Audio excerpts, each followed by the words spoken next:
Which kind of be this one? I don't understand. Once again, can't know what je. I have to know what comes back.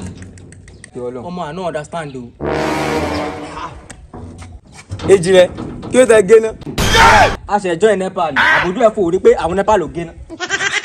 Tó túmọ̀ sí pé Agbaye ò sanwó ná.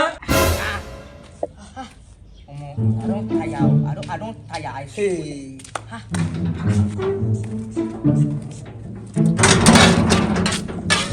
Ejire, wetin happen?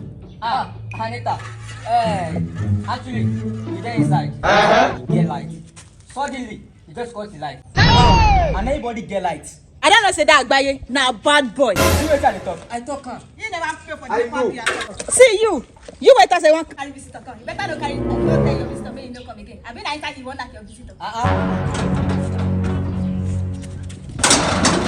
Sọ fún mi. ọmọ méjì Agbaye la. Kí ló ṣẹlẹ̀ sọ fún mi kí ló ṣẹlẹ̀. Ejire, mo ti wọ rọ́bà lọ. Kí kánú òkun rẹ̀ báyìí. Bí ó ṣe dúdú nù. Ẹ má ní má pa Agbaye náà. Wọ́n gò sí lára dìnnà oníṣùúrù. Anita, Kí ló ṣẹlẹ̀? mo sì lè nífẹ̀ẹ́ tí Agbaye lọ. Oníṣùúrù náà ni. Ọjọ́ ọlọ́mọ ti wá. Ó ti náwó bá a sí. Mọ́tò náà ó tó bẹ́ẹ̀. Nepa don cut light. This baba Agbaye again. Two battle.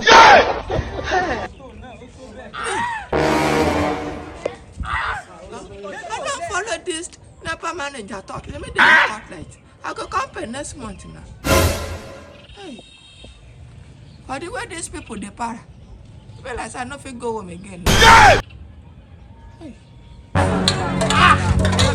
Mo ti náwó bọ́ wáyé kan. Ọ̀rẹ́ ti dà. Kò ní tiẹ̀ ní sùúrù náà. Gbogbo táwọn ilé ìbá kì. Ẹ bá pààyàn síbí.